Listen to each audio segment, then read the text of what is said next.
Okay, fantastic. I do believe we are live. It's another Eurorack Patch Lab. Thanks for joining me. First thing I'm going to do today is go ahead and try to find this video on my channel so that I can chat if anybody tunes into the stream today. See if I can find this on the channel.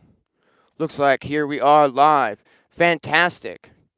What we're going to be doing today is doing some really casual Eurorack patching. I'm going to show you a patch that I've been working on, and in a few minutes we're going to unpatch all of these cables and patch something from scratch. Check out what I've been working on.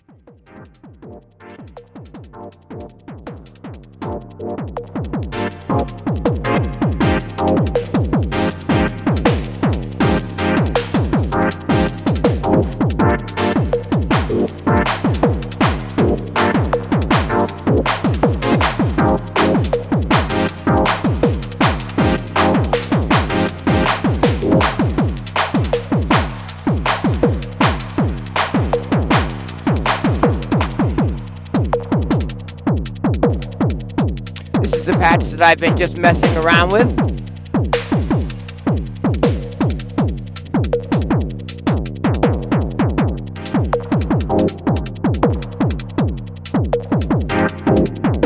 Hey, Tony, thanks for joining me. How's the audio? Can you hear this? Can you hear me okay? It's not really going to be this loud. In a minute, we're going to unpatch all of these cables, and we're going to be patching up some techno today. I'm in the mood for something fast, something with a 4 on the floor kick drum. So if you're in the mood for some techno, stick around, because that's what we're going to be working on in a few minutes. Sounds perfect. Thanks, Tony.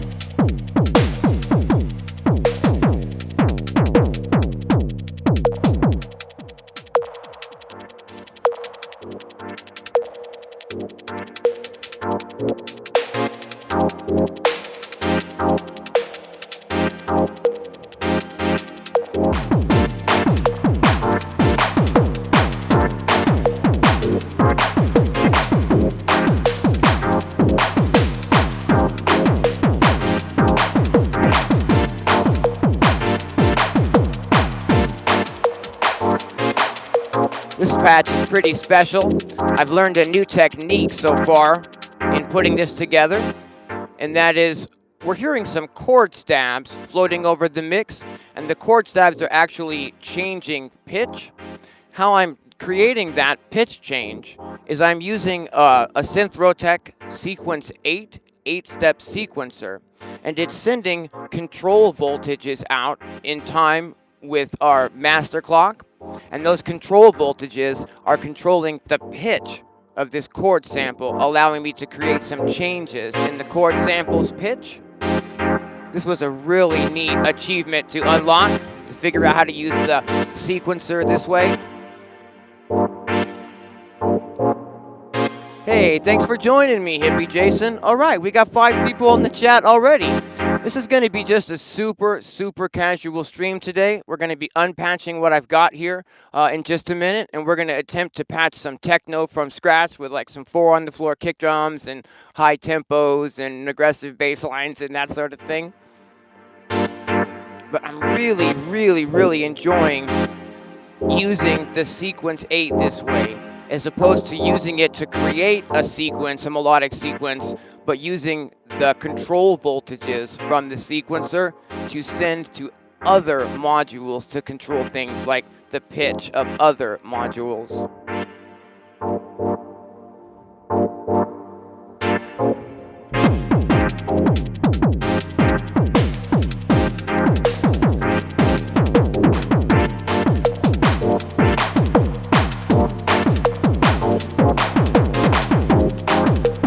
Another thing that I think is pretty cool about this groove is I'm using the FACO kick-all module to get this kick drum sound. And what I've done is I've routed an LFO to the, let's see here, to the shape of this sound, and it's very gently evolving the kick drum between being coming from a sine wave and becoming from a square wave. So if we listen to the kick drum, we can hear that it's doing a little bit of evolution and movement in the sound. And then when we add a snare drum on top of this, that's also evolving and doing a little bit of movement in the sound. Listen to the snare now.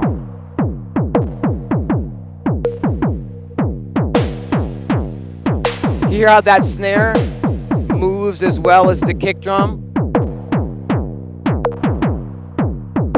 Thanks for joining me, Sabdroid. All right. Got 6 people in the chat. All right. I find that when creating the base of a groove, like when I'm putting my very first components and elements together, that if I can get some modulation and movement and a little bit of ebb and flow happening in those first few sounds, that it really helps the evolution of the jam overall. And again, this is just a kick and just a snare, but if I be quiet for a few minutes and we listen, you'll hear some evolution in the sounds.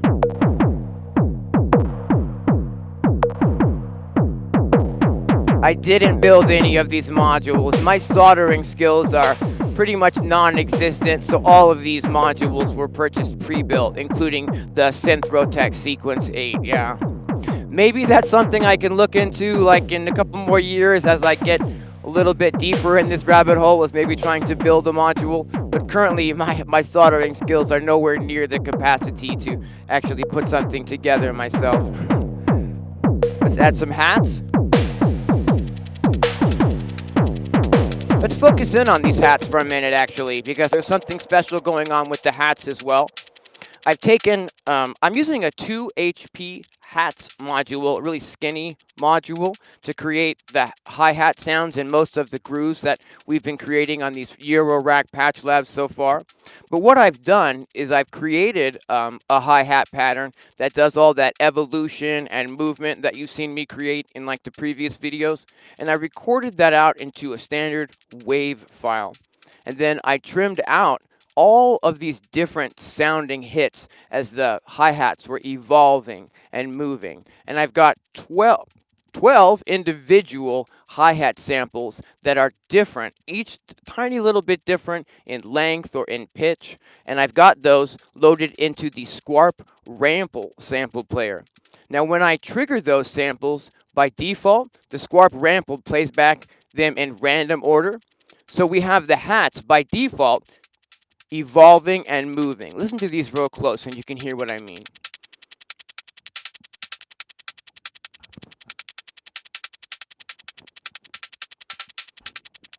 So do you hear how it's not repeating the same kind of a pattern, but rather sounds a little bit more random?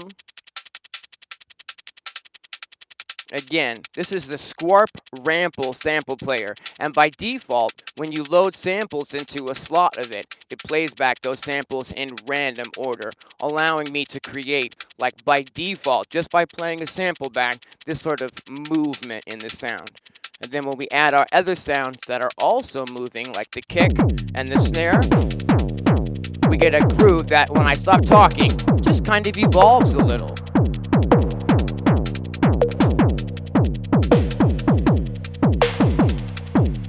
Yeah, that snare drum gets bigger. We're sending an LFO to the snap control on the snare module.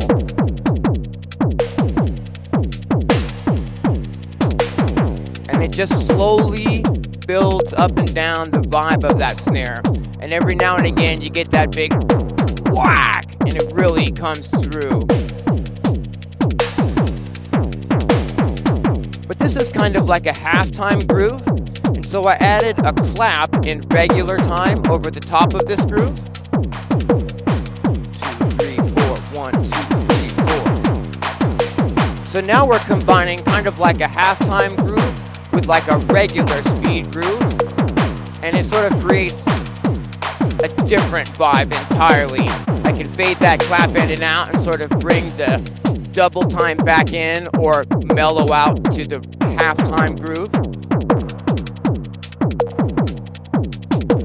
And again, we can bring these chords in that I've got running through plenty of reverb.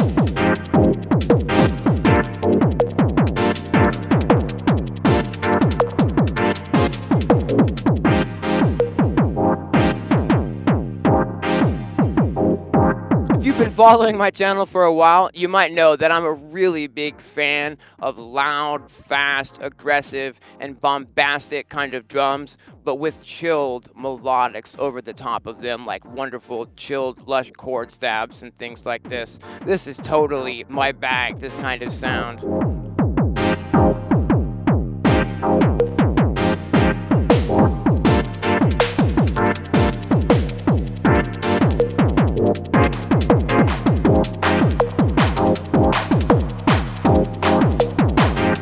So how would I evolve something like this into a finished piece of music if that was something that I wanted to do? I could just continue building variations and, doing complex routings within the system, giving me knobs to turn in real time and more things to turn on and turn off in real time. And then I could try to record it as a live jam in one take and get a piece of finished music that way. Another thing we could do is I could record all of these sounds out, load them into a drum machine or a sampler like the Electron Digitact, and then flesh that out into a completed, piece of music, adding more sounds from the modular and sampling those into the Digitact along the way. Or I could load all these, record these out into Ableton and start, fleshing them out that way. As a sound designer, my basic goal at this point with the modular system isn't necessarily to create full and robust finished pieces of music, but rather to build these sort of grooves and whatnot that I can either turn into live jams, samples for sample packs, or record these sounds out and then use them in an actual sequencer that I'm real familiar with, or a DAW, which gives me lots of production options as well.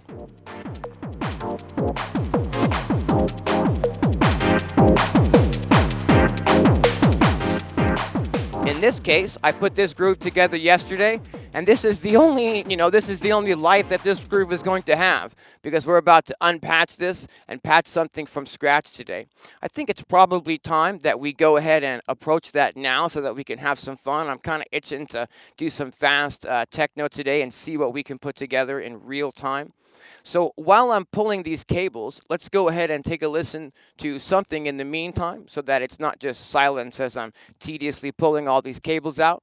This is a live jam from a couple of years ago on my channel that I put together using an iPad. So enjoy this, hopefully, as I'm pulling all of these cables. We'll see if we can get some audio. Cool. Hope that's not too loud. Let me know if the audio needs adjusting on my end as I start pulling some cables.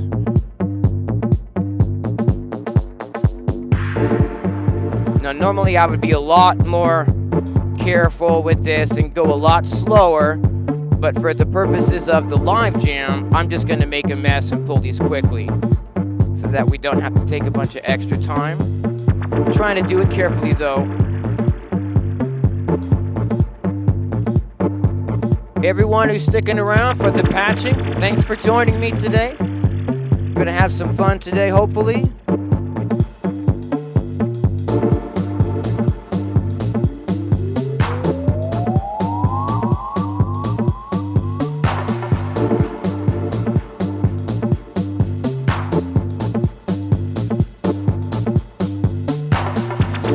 Okay, pulling cables.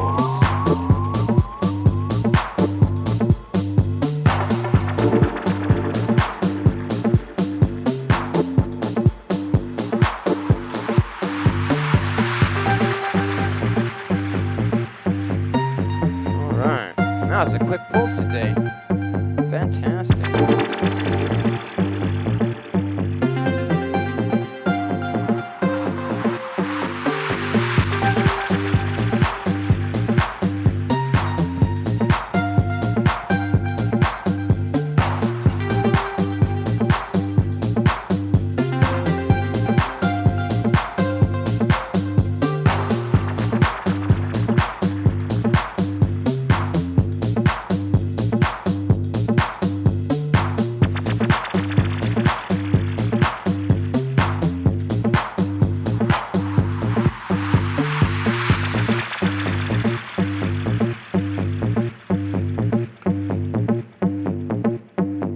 Okay. Cool. Now, the first thing we're going to need to do when we're starting up a patching session is we're going to need a way to send our master clock signal and a start and stop or reset signal to all of the other modules in the case that we're going to be working with during the session. What I'm doing is I'm using this sort of a hybrid setup here. I'm using the Digitact as my master sequencer for the most part to send clock and also triggers to some of these modules inside of the case. Let me take a second here and just clear out these tracks from the last jam so that we can work with this again.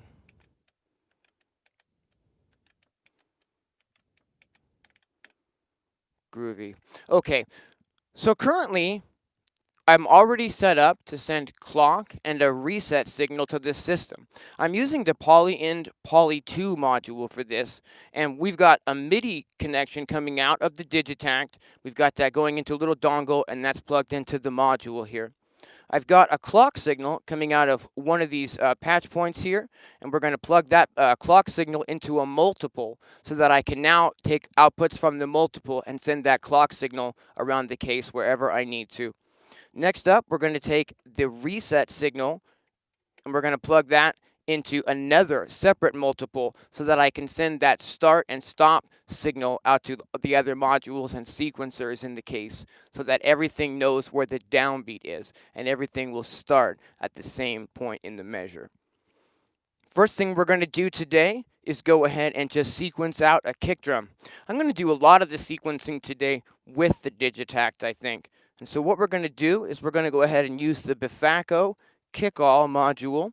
And we'll need a way to hear that. So I'm going to plug in a trigger from the Poly2 to the trigger input on the module. We're going to take an output from the module into, let's take a different cable, into the output of our mixer here so that we can hear the kick drum. And let's figure this out. Cool. I'm just going to go ahead and put a 4 on the floor pattern in. And because we're not going to be working with any loops today, I'll be able to roll the tempo, meaning we could have this be a slower tempo groove or a faster tempo groove, and at any time when we're creating the groove, I can kind of adjust the tempo if we need to do that. Whereas I wouldn't be able to do that if we were starting off using loops or something that had a fixed tempo. Let's go ahead and start off at 135 beats per minute today. All right on. Hey Tony, you recognize that riser? Yeah. This is the Bifaco kick-all module, and it allows us to tune between a sine wave to create the kick drum, which is a little bit more mellow and deeper sounding. See, as I go all the way down, it gets almost a little flabby even down here. But as we go up, and as I turn this into a square wave, we get a lot more aggressive and loud kick drum. I like to kind of put that somewhere in the middle and then route some sort of a modulation to this so that ever so gently and ever so slowly it's doing a little bit of movement on its own. Let's go ahead and create something like that. We're going to let's take an LFO from the DivKid Oct module, which features 8 triangle wave LFOs that are not synced to tempo for a very sort of humanistic kind of feel. Let's take a slow LFO and let's gently route that into an attenuator. Now, an attenuator takes an LFO width and allows me to make that a lot smaller. So instead of getting the entire range of movement on an LFO, we can adjust how much range of movement, meaning we can tell it exactly how much we would like to modulate this kick drum. Let's see if we can't dial something in for movement.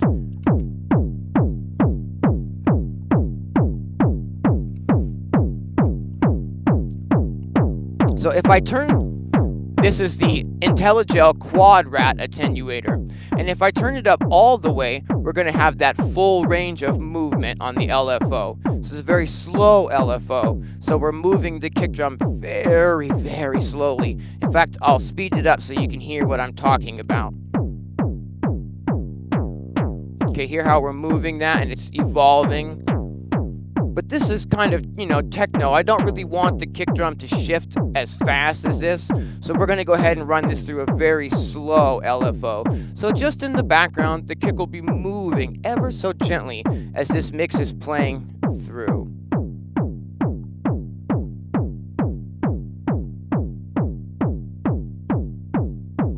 Yeah, the problem with the overhead cam situation, I definitely hear what you're saying. The problem I'm having right now with the overhead cam is that my stuff is kind of spread out between these two cases and then a little bit of an extra, you know, expansion over here. And so I don't have kind of one tight setup to get that sort of a shot. I'm looking into a solution that will help me kind of get everything in one case, hopefully. But I'm not really sure if that's going to play out, so I'm just crossing my fingers on that for now. I appreciate you saying that, though, and what we'll do is we'll change the camera angle a little bit and see if I can get a little bit closer in on the gear for you guys. Because we're live streaming by default, we're limited in our audio quality, in our video quality, but I think that will be a little bit better, so thank you for suggesting me moving the camera. Definitely. Is that a little bit? I know it's kind of hard to see the details. We're limited to a 720 pixel resolution for the live stream, but I think that'll be a little better. Let me know if I can. Maybe. Okay, so we've got a kick drum, and the kick drum is doing, you know, some movement. Let's go ahead and add some hats to this. And now I'm leaning in front of the camera to get to these cables. So, excuse me while I grab this wad of cables and bring it over here for now, so I don't have to lean in front of the camera quite so much. What we're going to do is we're going to add some hi-hats at this time. And what we're going to do is we're going to use the hi-hat samples that I've trimmed out and loaded into the rample, so that by default, when we play them back, it's going to scroll through those samples randomly and give us a little bit of life and movement. Need a longer cable. Let's visit the octopus for that. All right. So we're going to take the second trigger output from the Digitact, and we're going to route that into the gate input of the rample so that we can trigger the hi-hats that I want to trigger. And now we just need a way to hear those hi-hats back. So we'll take an out. I did that wrong. So we'll take an out, and we'll run that into the mixer. Cool. And now, whoops, I am going to have to lean in front of the camera to get to the Digitact, so excuse me for that. Let's put that on this track here.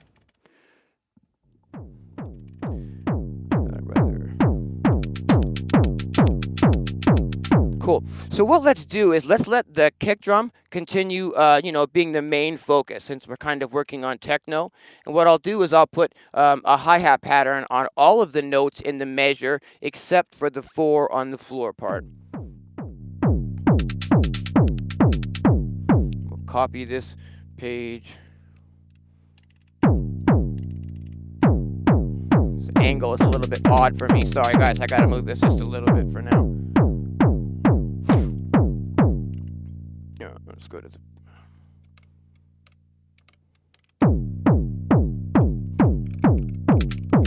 Okay, there we go. So we've got a kick drum, and we've got these hats that are now punching through on the beats where the kick drum is not hitting. And they're evolving and moving, and mute the kick there so we can hear just the hi-hats for now. Listen real close, and you'll hear how they're changing and not playing the same sample over and over. Hey, Walt, thanks for joining me. Hey, Smazat, thanks for joining me. We got 11 people. All right, thanks for joining me, everyone. We're going to make some hard techno today. At least that's what I'm going to attempt to be patching up.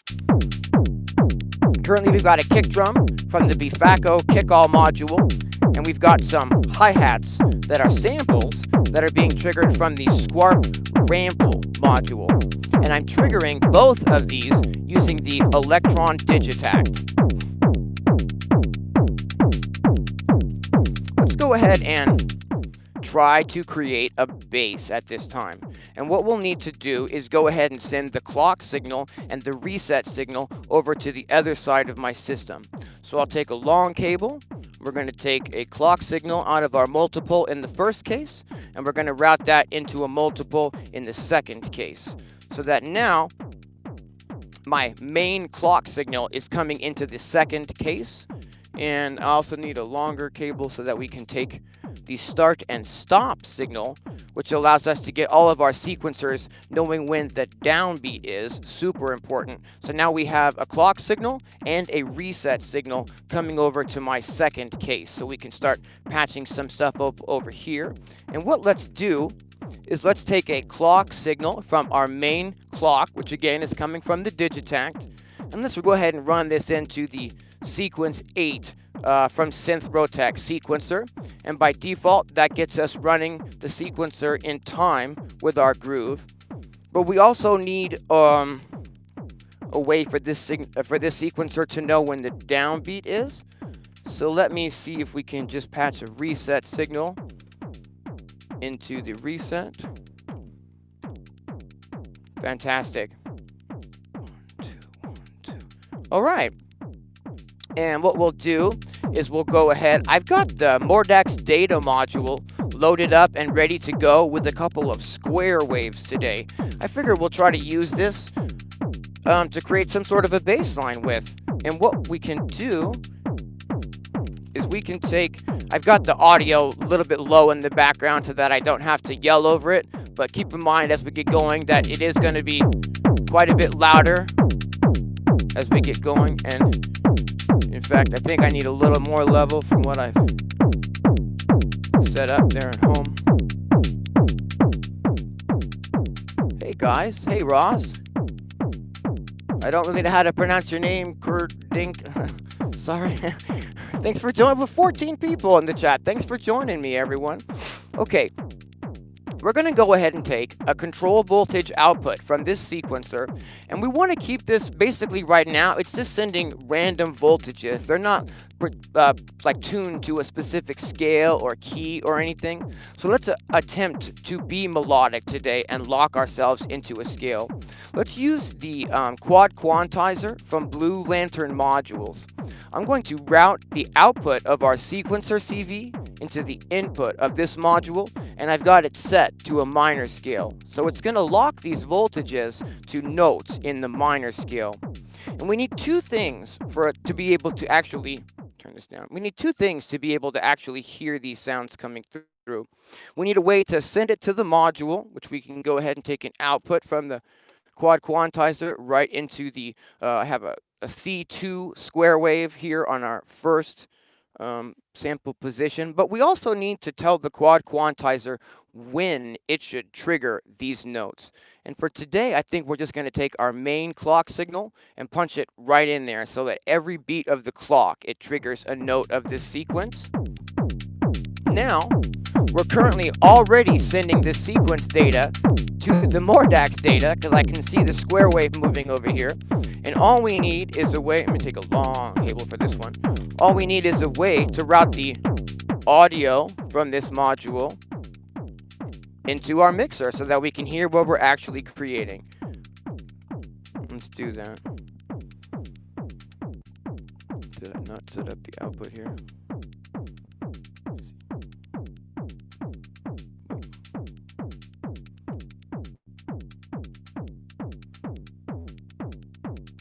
Oh, because it's this one rather. Yeah, there it is. Cool. Turn that way down. And let's mess around with these knobs on the sequencer. Just start turning them randomly and see if we can get some sort of a melodic pattern happening.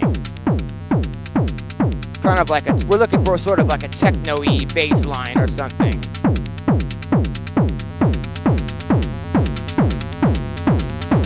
This is definitely going to get us where we need to go, but I feel like we should assign this to an envelope so that it's not just constantly making sound, but rather da da da da da da da da da da da da with little pauses in between. So let's see if we can make that happen. We're gonna let's see here. We're going to route this out into a filter, and then we're going to route the filter into an envelope so that we have a filter on this square wave and also an envelope. That should allow us to shape quite a cool baseline. So we're going to take our the cable that I've already routed it into our mixer. I'm going to take an output from an envelope here, and then all we need to do is take the output from our module, we're going to run that into a filter, and then we're going to run that filter into the envelope, giving us lots of control over what we can do with this sound. Maybe we can modulate the filter and create some neat movement there. Okay, we're going to take output into the input of our envelope. We're going to need a way to trigger the envelope, and at this time we're going to do it super easily. We're just, oh, my cables are everywhere.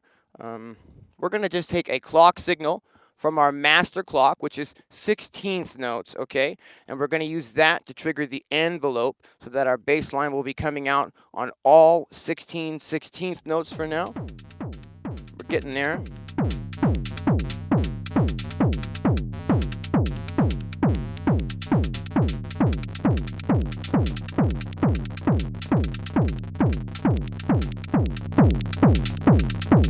What am I doing wrong here?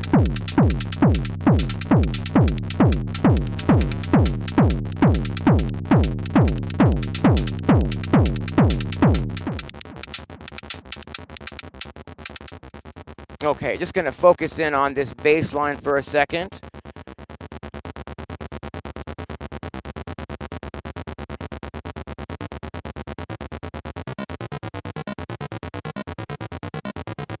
That's better already.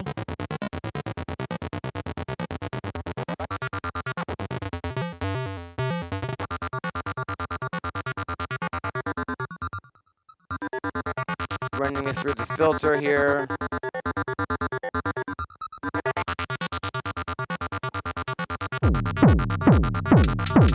Okay, but we're not. I'm feeling like we're not in sync yet.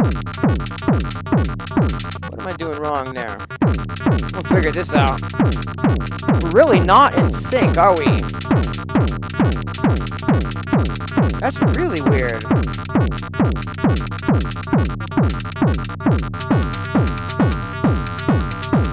Am I running this into the wrong?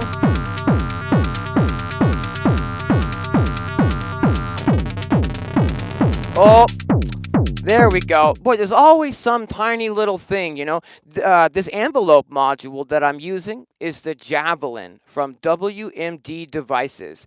And it has a really neat little feature that can trip you up if you don't remember that you've got it turned on. And that is you can loop the envelope.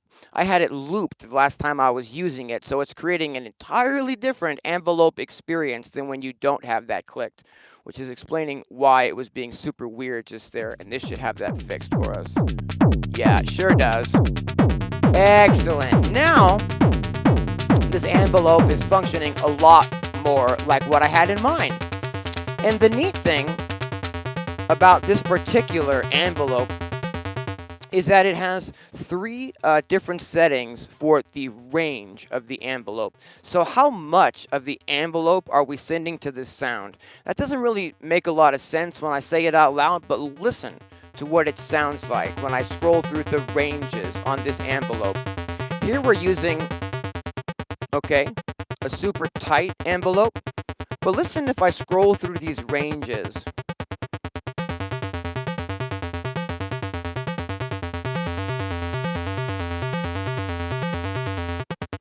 Hear how the envelope opens up in those two other stages, and then we can kind of close it back down in the original stage?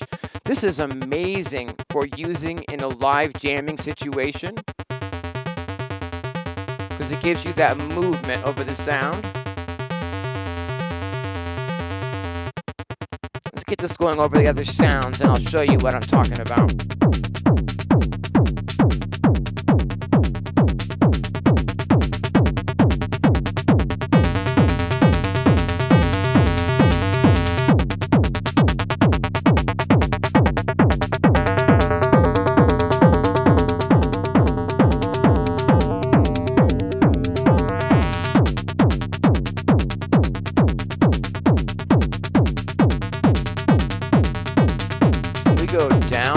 On this even still? Let's find out. Might be cool.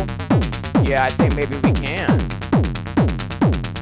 That's sounding a lot more like Tekno down there in that octave. maybe what we could do would be to get some movement happening on the filter so that I don't have to sit here and tweak the cutoff the whole time. Thanks, Ross. Hey, we got 14 people hanging out. I really appreciate you guys hanging out with me. I'm really fairly new to Eurorack at this time, and forcing myself to do these live streams and kind of push through and learn this stuff is really, really, helping me get to terms with it. And I appreciate you guys hanging out for the journey. Let's go ahead and get some movement happening on this filter. Let's do something really neat. Let's go ahead and take our main clock signal.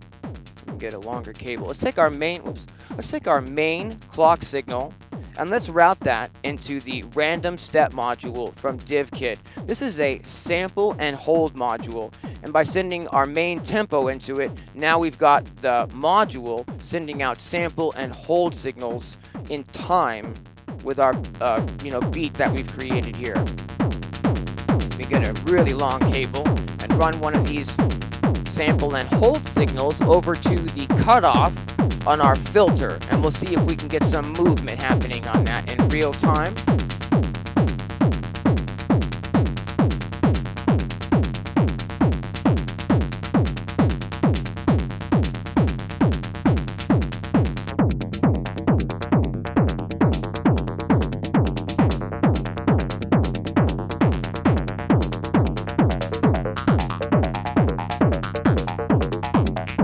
This is starting to get pretty cool.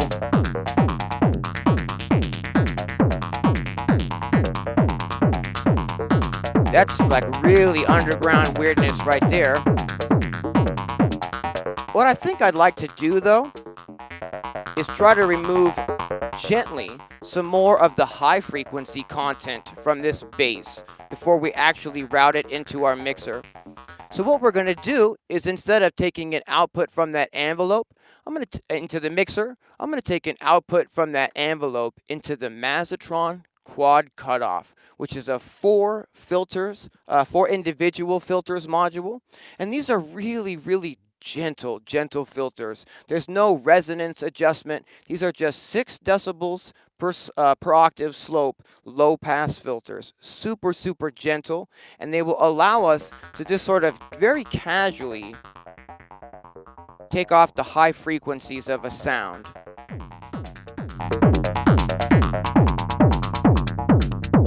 So I can just remove a little bit more of the high frequencies from this bassy sound. Okay, now my level on the mixer is a little lower than it was when I set the level for this stream. So I'm going to go ahead and push that up just a little bit and get a little bit more volume overall.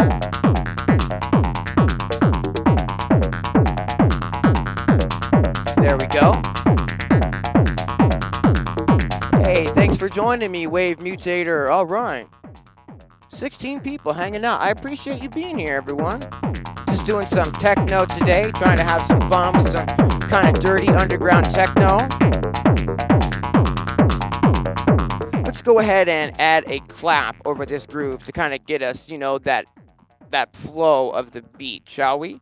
Let's go ahead and take we're doing most of the sequencing from the Digitact here today. So if I stop the Digitact, we keep the clock going to the system.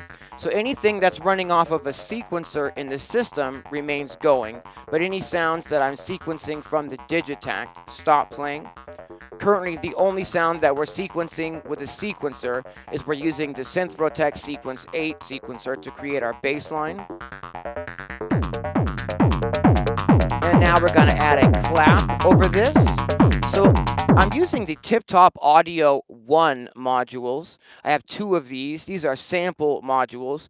For those of you who've been following my channel and know that I'm a sample maker, having some modules in my system that load and play back samples in a different, way is definitely something that I absolutely need in a system.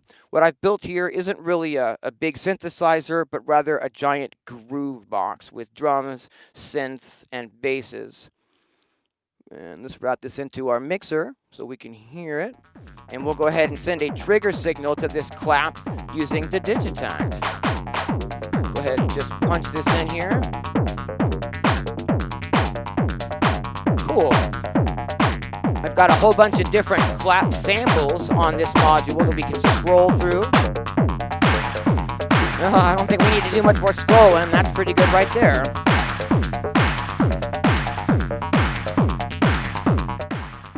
Maybe something fun we could do to create a more evolving type of groove is, instead of feeding this clap directly into our mixer, maybe we could feed this clap into a filter. I have a carbon filter over here from WMD Devices. I've got one in each of the cases so that I can do a little bit of filtering on either side. I definitely need more filter modules still. Let's see here. I'm going to need some more of this size cable. Let me grab a wad of these from over here. Sorry, guys. I never know how many cables I'm going to need to have set up for these sessions. We're going to take an output, and then we'll run that into our mixer. Cool. So now I'm running the clap through this filter. Ooh, that's nice. I'd like to get more volume on that, though.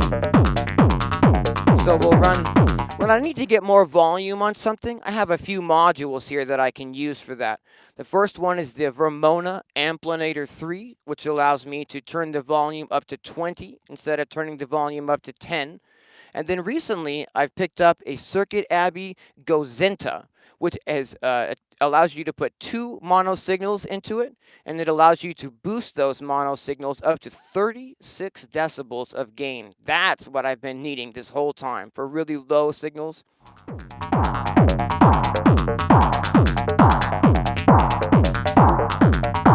Well, thanks, Tony. And thanks, Chris.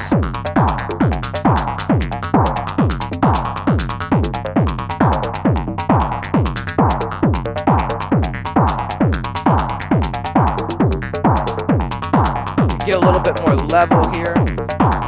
Overall, just trying to get the levels where they were on the other groove when I set the levels for the live jam. If we're distorting or anything, someone let me know, but I think that should probably be okay.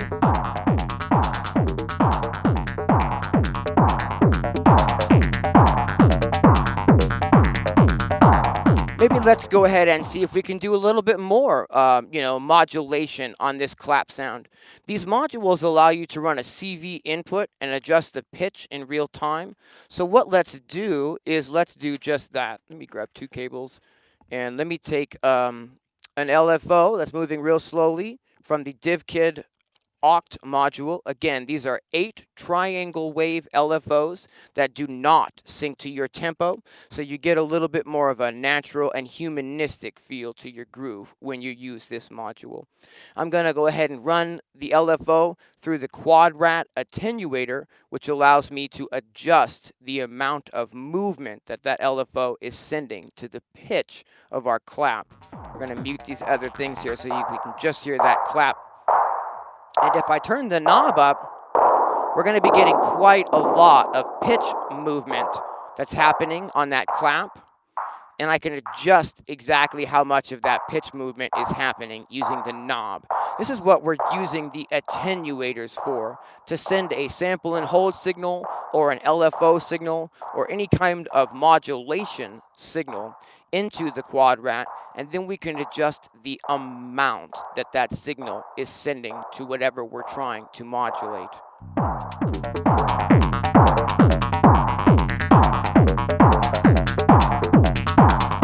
Yes, most wanted in Eurorack is more rack space. Exactly. I started out thinking that maybe I was going to get just a really small little system, and I quickly kind of outgrew that idea when I started really focusing in on the modules that spoke to me personally and the modules that I would want to use, and I immediately overfilled my first case, started overflowing into something that I thought maybe I'll just get a little expansion, and then I got this extra one, and then that sort of filled up, and I really needed more, and now I'm almost filled up with this case over here on this side. I'm looking for a solution to maybe all-in-one everything, but that's kind of up in the air at this point.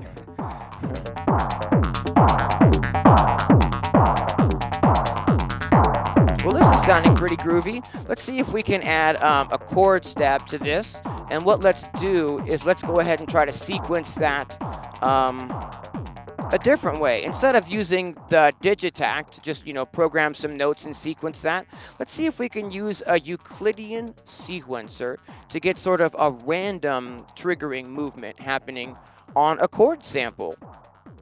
What we'll need to do is we'll need to send a clock signal and a start and stop reset signal to a Euclidean sequencer. So I'll take a clock signal and I'll take our start and stop signal and I'll run that in. Now I'll start and stop the clock so that we've officially reset the sequencer and it's running in time with the rest of our system. Now we can take an output from our sequencer and we can run that into another tip-top audio 1 module, which is filled with chord stabs that I've loaded in. We can take it out from that module and route it into a mixer so we can hear it and see if we can get something happening.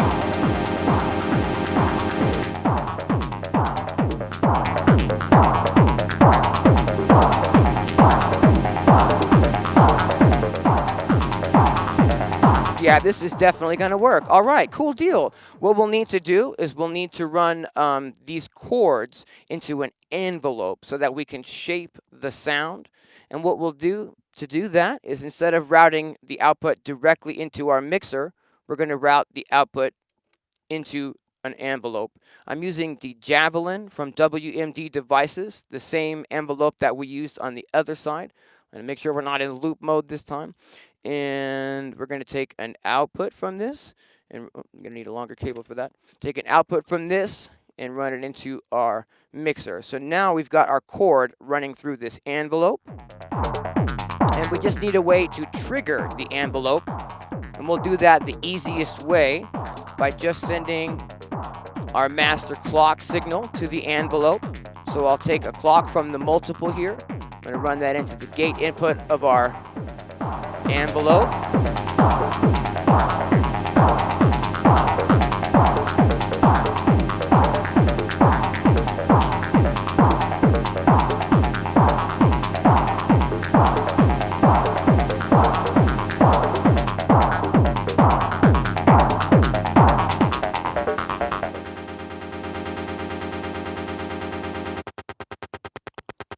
And again, if you're watching just a few minutes ago, the cool thing about these envelopes is they have this neat feature in them called range.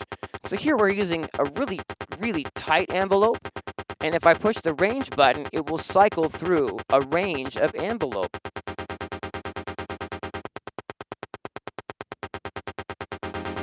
Get that a little wider. You hear how it's scrolling between different timings on that envelope? Let's go ahead and get this in the mix.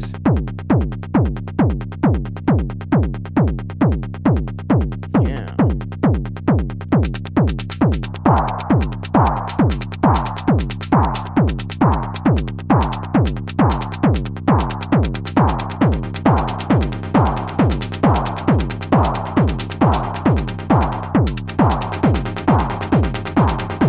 Doing a little EQ on this chord here.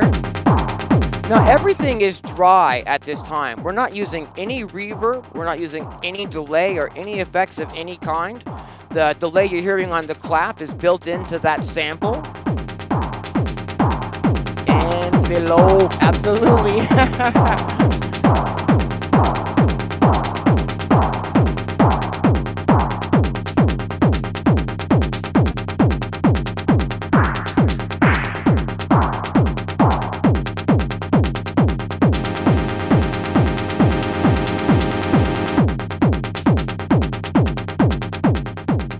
Do all sorts of things at this time, but I think what we need to do is maybe get a little bit of effects happening in the mix. So rather than running our chord stab directly into the mixer, all super clean and dry, maybe we're going to go ahead and run that into the Desmodus Versio reverb from Noise Engineering to get us a little bit of reverb on the chords and a little bit of extra life and movement. I've run the output from the chords into a little mixer that I keep next to my reverb so that I can route more than one thing into the reverb. And then we just need a way to hear this reverb. So I'm going to take an output from this. Actually, we're going to use a double cable here because this is a stereo module and I've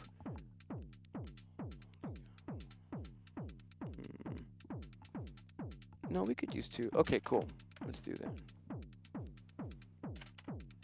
Sorry for my reach here. We're going to go ahead and grab some outputs from this reverb and run them into the mixer.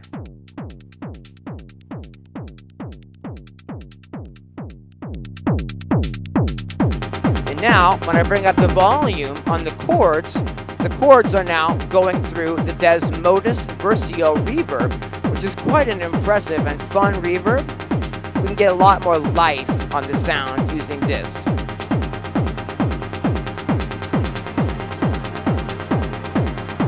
Yeah, I like that. Do you hear how we're sort of getting an airiness to those chords now?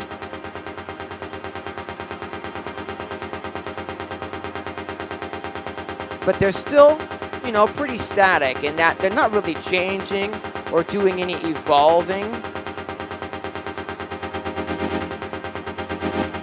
Maybe we could do some evolving on this.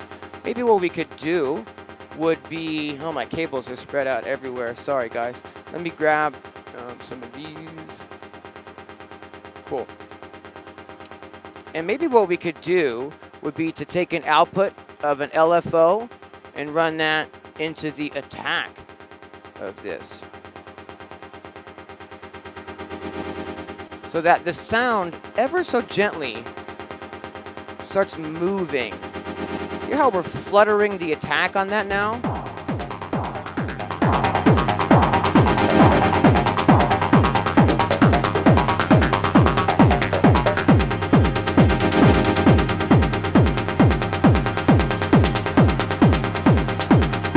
Bringing the low frequency content down on those chords so that they give the kick drum room to breathe.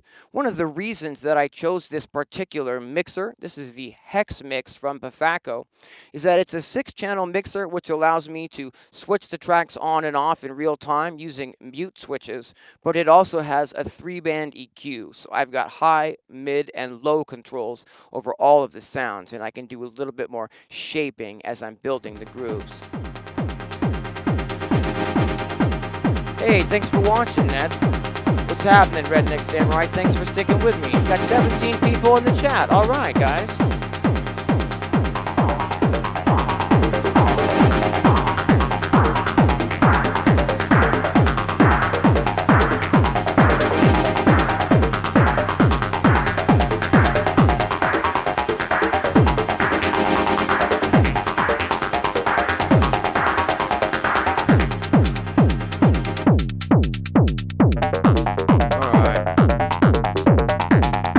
Listen to what we've actually built so far. We've got the Bafako kick drum module putting out a kick drum. We've got a little bit of very subtle movement happening on the waveform that's shaping the kick drum. Doing a little bit of movement between a sine wave creating the kick and a square wave creating the kick.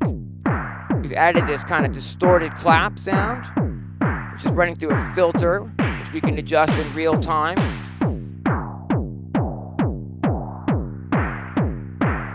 We've got these hats, which again are coming from the Squarp Rample sample player and are scrolling through 12 different individual hi-hat samples to get that range and of movement and that shift in the sound.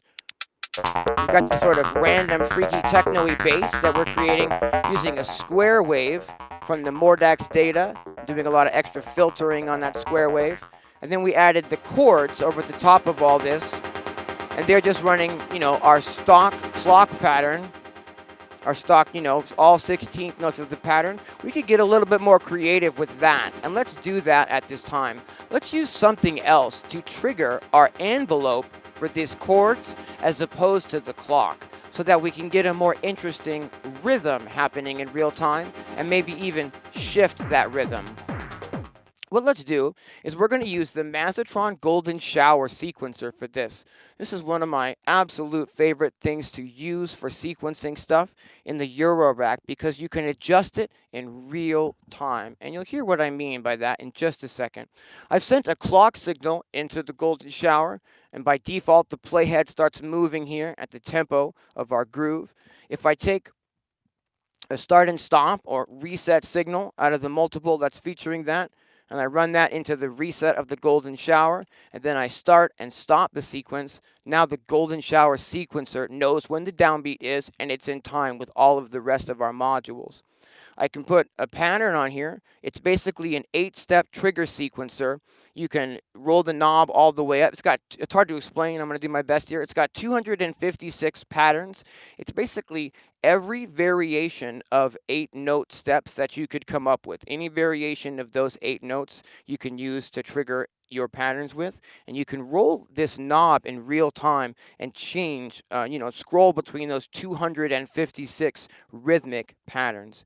We're going to use this to trigger the envelope on our, we're going to use this to trigger the gate, rather, on our envelope instead of using the master clock. The master clock is just a standard 16th notes, so if I run that into the envelope, we're just getting 16th notes being triggered. But now, let me use some of these other things here. Now, the chords are only going to sound or make noise when they're being triggered through the envelope. The envelope is being triggered by a sequencer. So, if I turn the pattern on the sequencer all the way down till no pattern is on it, then it's not triggering the envelope, meaning it's not allowing any sound to come through. But I can roll this in real time and get any sort of a pattern happening on the sequencer, and that will start triggering these chords in real time.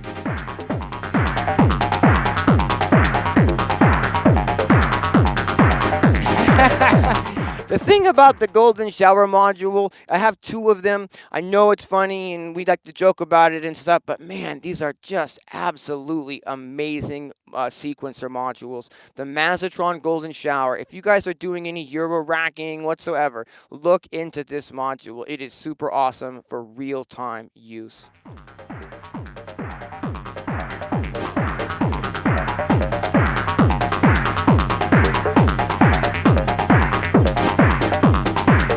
Turn some of these other sounds off again. But so at any turn of this knob, it's going to change the rhythmic pattern of what our chords are doing.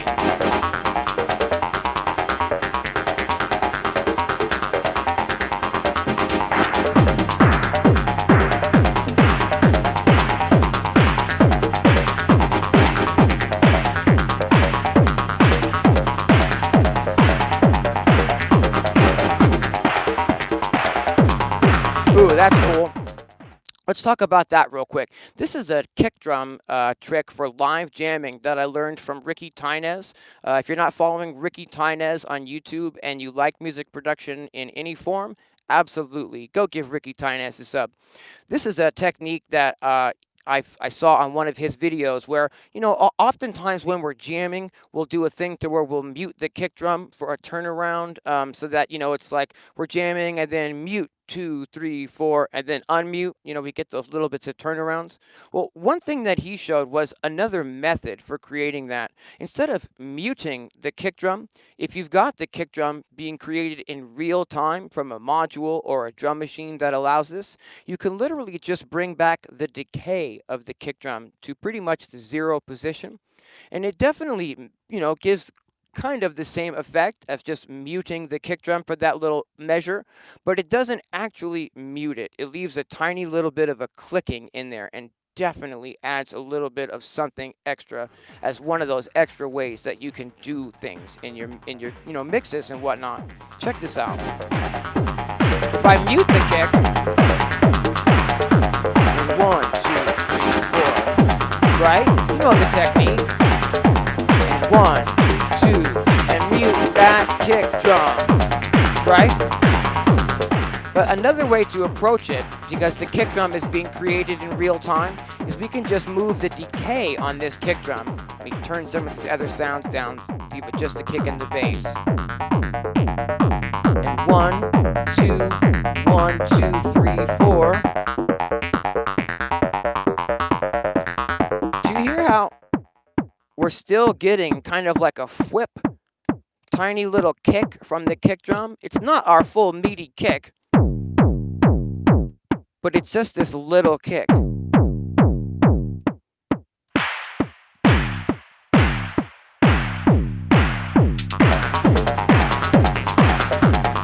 So instead of muting it, you would just pull the decay down. 1, 2, 1, 2.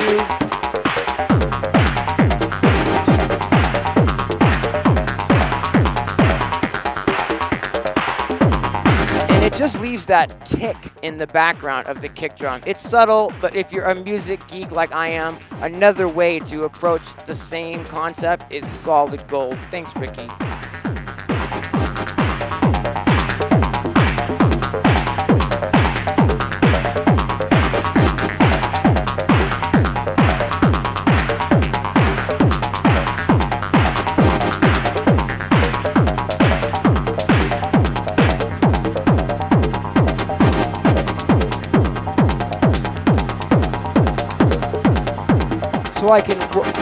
So I can roll those high frequencies down on our bass line a little bit more to give room in the mix for the high frequencies of our chords to jump through a little better.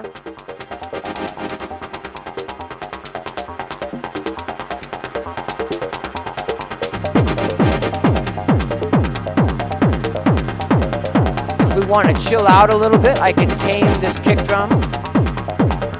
This is the beauty of using modules to create your sounds in real time as opposed to samples. You guys know I'm a big sample guy as a sample maker, but I also like to, use things in real time as well. And one of the benefits is just being able to, move knobs and sculpt things in ways that you wouldn't be able to with a sample. A sample is a static, piece of audio that you just can't shape in the same way.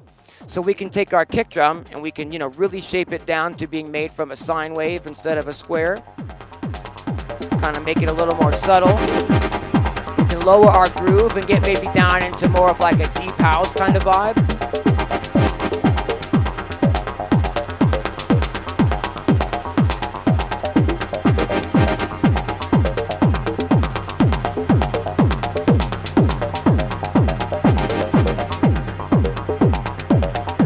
Drown these chords in the reverb and tuck them back in the mix a little.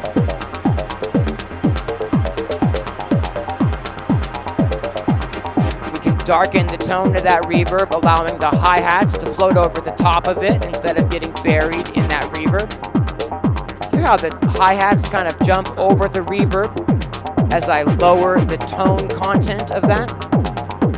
It's something that we have to be very careful about as producers is what elements are producing what tones in the mix and how we're shaping our sounds so that one sound isn't competing with another sound.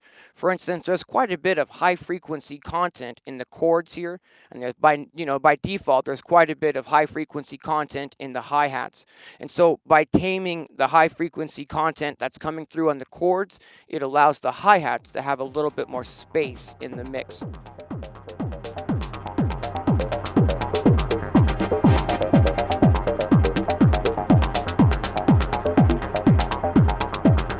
Let's see, what else could we add to this? I've got the Disting EX Alpha module over here from Expert Sleepers. And let's see, I've got it in a trigger mode where you can load 6 different samples, so we can trigger those samples. I've loaded into it some Tekno samples of Tekno percussion samples, rather. I'm going to get an even longer cables for this guy that I've created, and maybe we can get something cool happening over this, some more percussion or something to give us more sounds that we can, kind of fade in and out during the mix.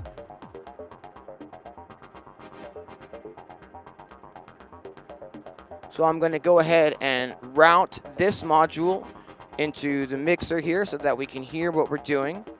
And we're going to go ahead and trigger this. Let's see. Why not? Let's get the second Mazatron Golden Shower into the mix, shall we?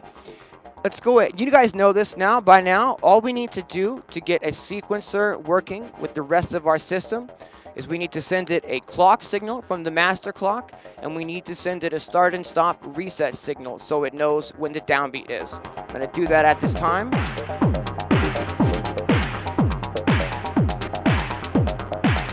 Okay, now we've got a clock signal, so it's running with... Actually, I can do this even easier than using an extra long one because we've already routed the main clock signal into our second case. So I can just take clock signal and run that into the clock in of the golden shower. That gets it in time with our groove, and it needs a reset to know when the downbeat is. We've got that in this multiple as well. And if I start and stop the clock, now the sequencer is running in time with our groove. And all I would need to do would be to take the trigger output from that and run that in to the distinct EX. Turn my volume up here. All right, we're definitely getting some stuff.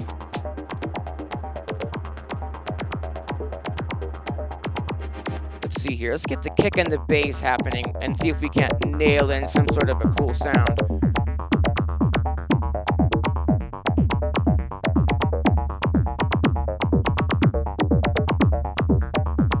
Let's see here if I can find the right folder of samples.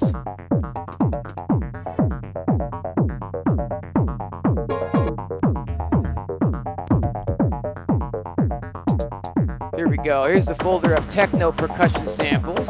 And how do we scroll through these? Oops. Here we go.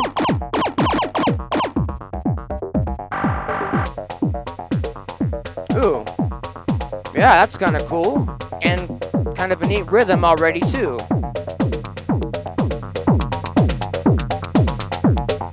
Ooh, yeah, that's totally cool. So we've got some FM percussion, and what that means is that I created the percussion sample with FM synthesis. Teens Laboratory indeed, yes. Hey Grant, thanks for stopping by. Slower is betterer. This is the bonus of using a system like this where I'm not using loops at this time, is that we can roll the tempo to any tempo we like, so I can even slow it down even further, and we can like really start grooving, you know what I mean? I can get us to like 110 beats per minute, everything's still synced. We just start getting a whole different vibe, right?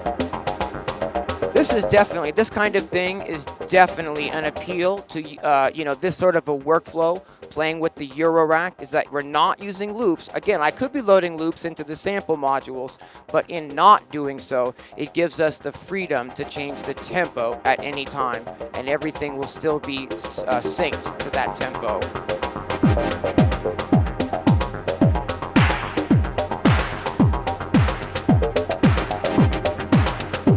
Here we are, super chilling now. We've got kind of a percussive, down-tempo groove with this thundering kick drum, which is probably too thundering for this kind of a groove, so we can tame it a little. Yeah.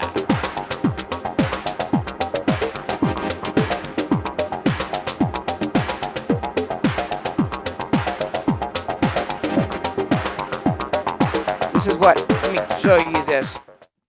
I'm going to turn the volume up again in just a sec, but what I want to show you is listen really closely to our bass line, and it's easy to forget that you've done some sculpting, but I want to show you just what happens when we bring those high frequencies in on the bass line, and it starts kind of conflicting with the other sounds.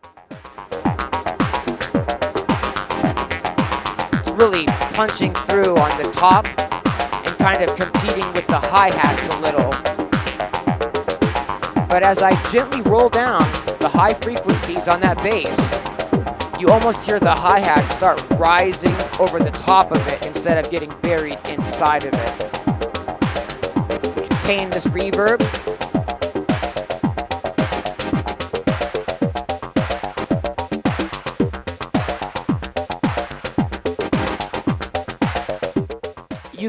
You can't send a clock to OM, The thing with is it's a wonderful, wonderful program. The probably biggest drawback to it is that it does not receive MIDI clock. It will send MIDI clock. So I could have an iPad here running It could be running something like the Rosetta sequencers, or it could be running MyRack, or any type of sequencing really. And we could take MIDI out from that as the main master clock source, and we could sync the iPad stuff with that. We could also take an output from one of these Strymon AA1 modules, and we could route that into an audio interface, and we could route these signals into and get them using the effects on the iPad. If we want those effects to be in sync with the mix, we would need to be using as the master clock, because unfortunately it doesn't receive signal. I could even keep this setup the same and literally just add an iPad, take a MIDI out from the iPad into the MIDI in of the Digitact. So when I press play on it starts the whole the whole rig. And I definitely plan to do some videos where we're integrating the iPad in different ways. Last week, somebody suggested a software on the iPad to sequence this stuff and kind of lock it to a key, but create some interesting, I can't remember the name of it now, polyphase, I think it was, if I'm not mistaken. But I did look into that after the stream, and it looks perfect for creating some really interesting integrations with the Eurorack. And we're definitely going to be getting into that in some future streams. There's just not enough hours in the day yet, and I haven't had enough time to actually mess with it. But basically, you can be surprised. You'll be surprised at how much of a difference you can make with your grooves, just changing the tempo and the amount of reverb.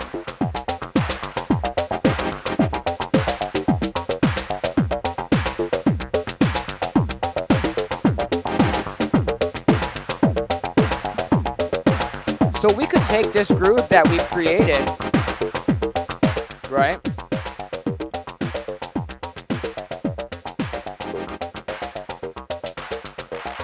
And I could, let's see.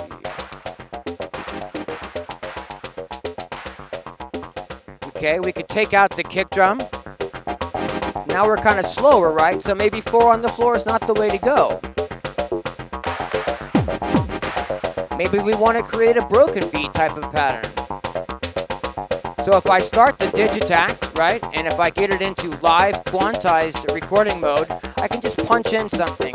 Maybe we'll just stop this real fast and make it a 4-bar sequence so that I can create a little bit more of a variation when I program to punch the drums in. 2, 3, 2. I'm going to turn the metronome on this real fast.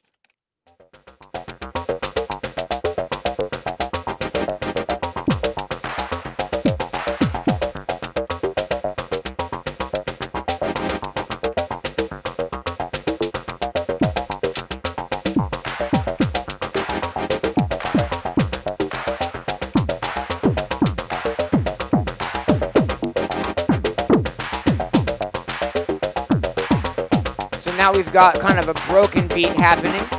This is the benefit, I think, in using sort of this hybrid connection where some things are being sequenced from sequencers in the rig and some things are being sequenced from the Digitact, is you really get the best of both worlds.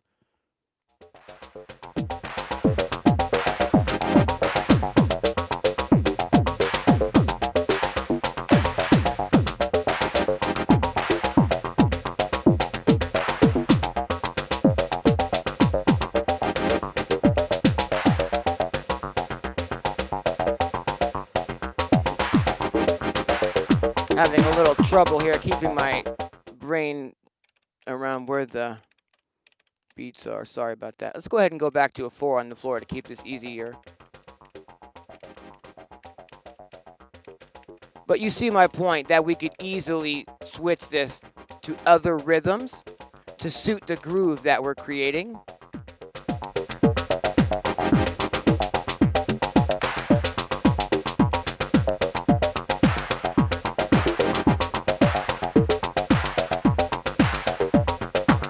Go ahead and change some sounds on this clap here.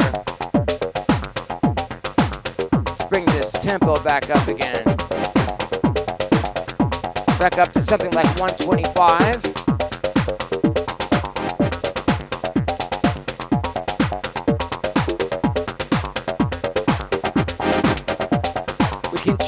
the way that the chords sound by changing to a different pattern in the Mazatron Golden Shower.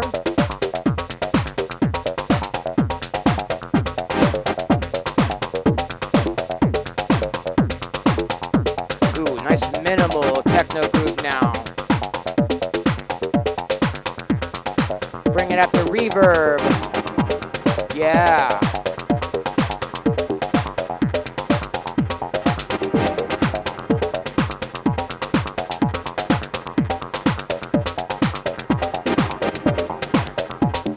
Let's see if we can use this module over here. I've got the 2 HP snare module here, and it does so much more than create just a snare sound. It also creates like neat percussion sounds. See if we can get something from that happening in the mix. If we take another output from the Digitact and plug it into the input of our snare module, and if we take an output from that module and route that into the mixer, there's something we can hear. There we go.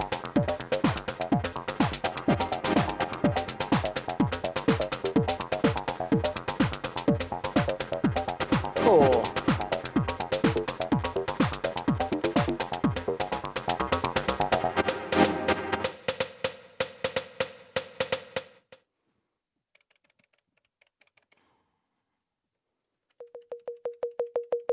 Right off the jump, that's the snare, and it's already creating more of a percussion sound than a snare sound.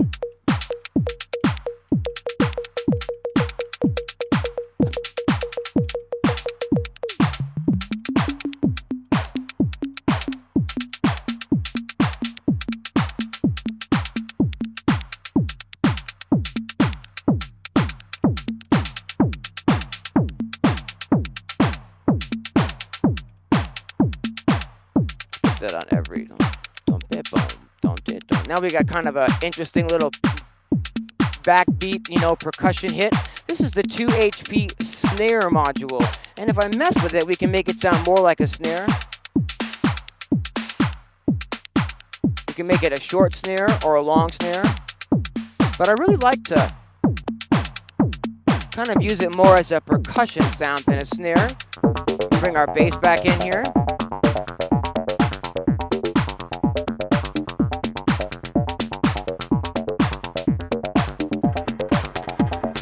Bring our chords back in over the top of that. We bring our FM percussion sound back in.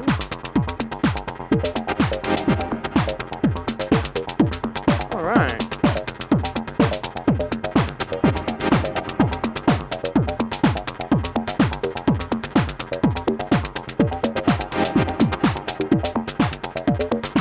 Let's put a turnaround sound every 4 bars so that our kick drum has sort of a forward momentum push. So instead of just only going, you know, 1, 2, 3, 4, that every 4 bars we have a different one. So we'll go 1, 2, 3, 4, boom, boom. Put like a little bit of an extra one on that 4th bar.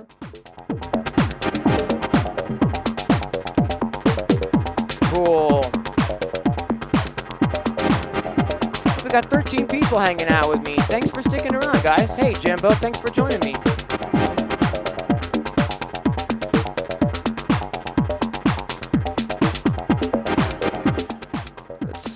Let's do something super creative. Let's go ahead and, one of the benefits of, you know, using the Digitact as a sequencer this way is that the Digitact is obviously its own drum machine and sampler. So I can have sounds coming from the Digitact and we can sequence those with the system as well. I'm using 2 Strymon AA1 modules, and they allow me to send any signal out of the case or bring any signal into the case. So if I take an output from the Digitact and I plug that into the Strymon AA1 module, and then we route that module into the mixer, we can hear anything that's coming from the Digitact into the system. Let me go ahead and route that into a mixer for us. This will allow me to add a sound from the Digitact into the groove we've created.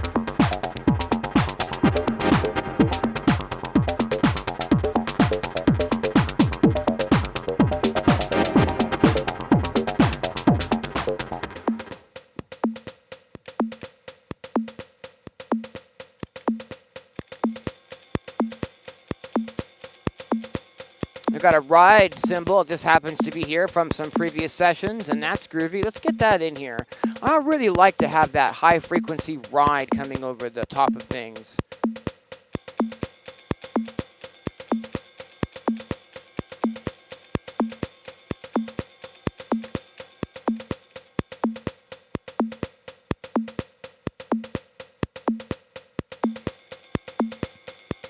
Can you hear that ride cymbal coming through now?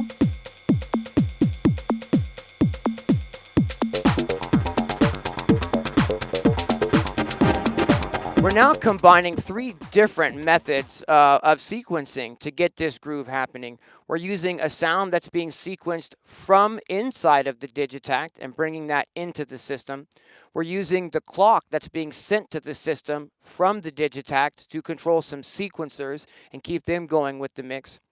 And we're also triggering directly some sounds using the poly-in to poly-2 module to convert the MIDI from the Digitact into trigger information. And everything is in sync together and working as it should.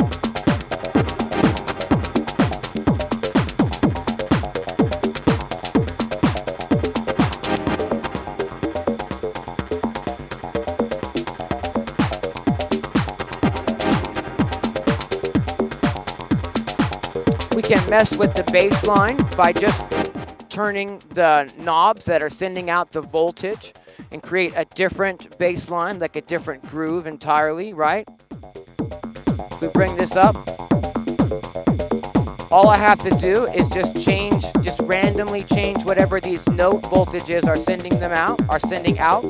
And since we're running it into the Blue Lantern module's quad quantizer, it's just going to keep us locked to that minor scale.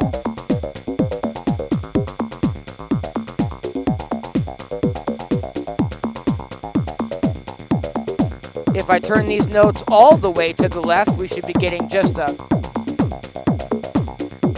really simple bass line. We can tweak just a few of these.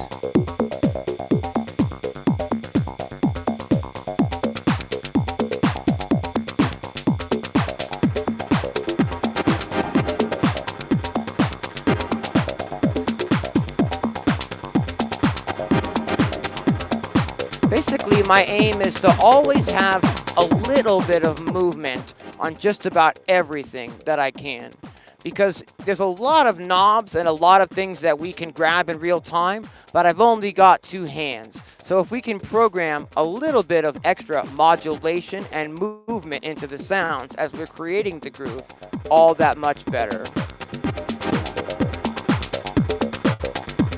And let's not forget that since there's no loops, that we can roll this tempo anywhere we want. We can get aggressive with it.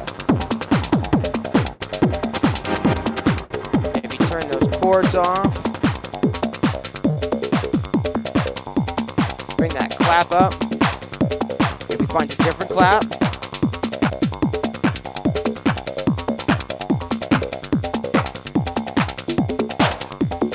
Cool.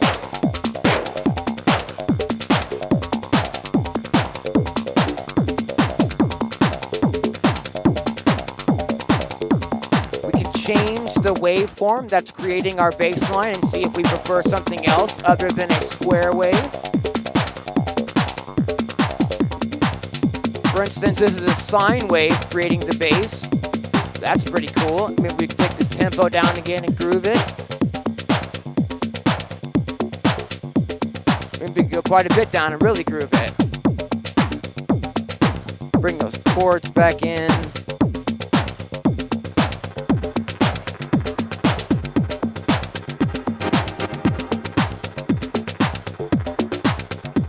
Definitely want to utilize these sample modules for playing back loops and stuff as well, but I just love the fact that if you're not using any loops, you can really adjust and move the groove in time all over the place. You can tame that kick drum even more, so it's just really light and not so aggressive, giving the other sounds more, room in the mix. But I can see that when I do that, we lose quite a bit of the low frequency spectrum. And as I bring the decay on that back up, we can see that we're, putting our low end back into the mix. It all depends on how you're shaping the sounds that you're working with.